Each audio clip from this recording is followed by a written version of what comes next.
and welcome to this edition of The Legacy Report. Today's show is very special. As a tribute to Black History Month, The Legacy Report will celebrate a history-making pioneer in African American journalism, Mrs. Selma Maddox. Mrs. Maddox has written and published works in the Black Star newsletter for nearly 35 years of her life. And after retirement, she spent her latter years in community service. Mrs. Maddox, thank you for joining us today. Thank you. Mrs. Maddox, I must say, you look marvelous today. What is your secret to staying so young? Well, trusting God and serving others. Now, being the young age of 80 years, I bet you've seen a ton of history in the making, such as going from radio to television, the man on the moon. Yes, darling, I've seen a lot. You know, as I said in the beginning of the show, you were a pioneer yourself. I mean, I'm one of your biggest fans. You were a freelance writer and editor of the Black Star newsletter.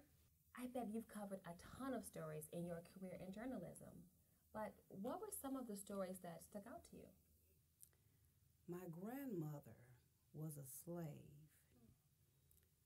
And as a child, I remember her telling me about her father, Benjamin, and his escape from the plantation with Harriet. Wow. It's a true story. So I wrote it for the Negro History Week in 1935. Wait, your great-grandfather knew Harriet Tubman? Please, share that story with us. Well, it happened late one night, and Wow, that was powerful.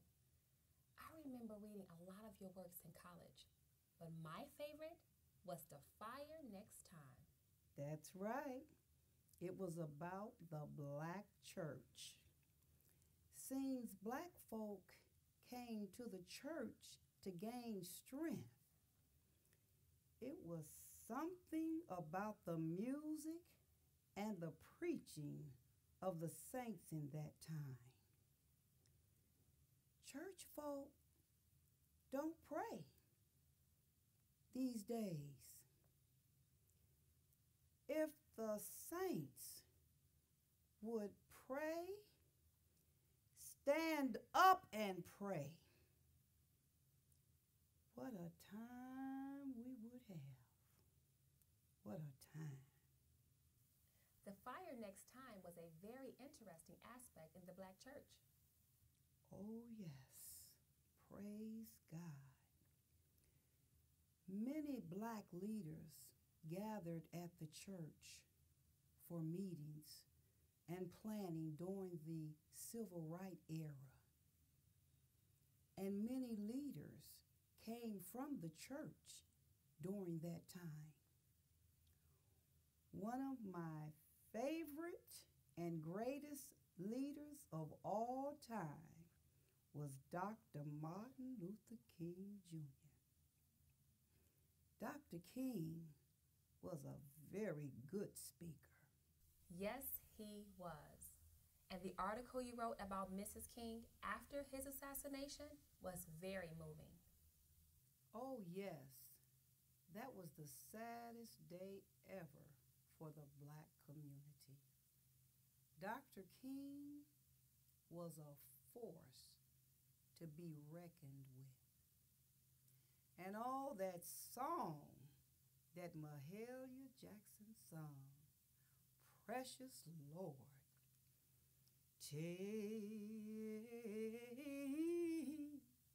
take my hand, lead me home.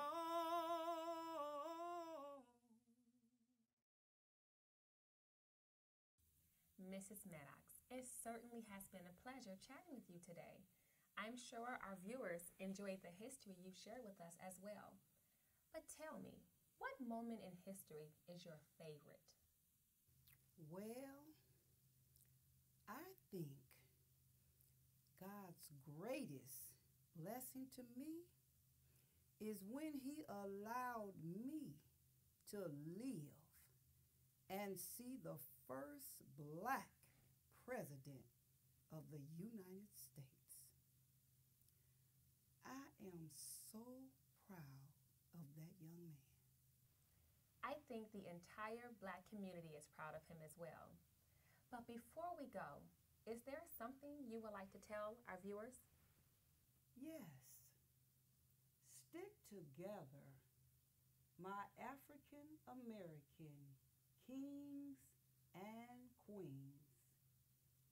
Love one another as Christ has loved you.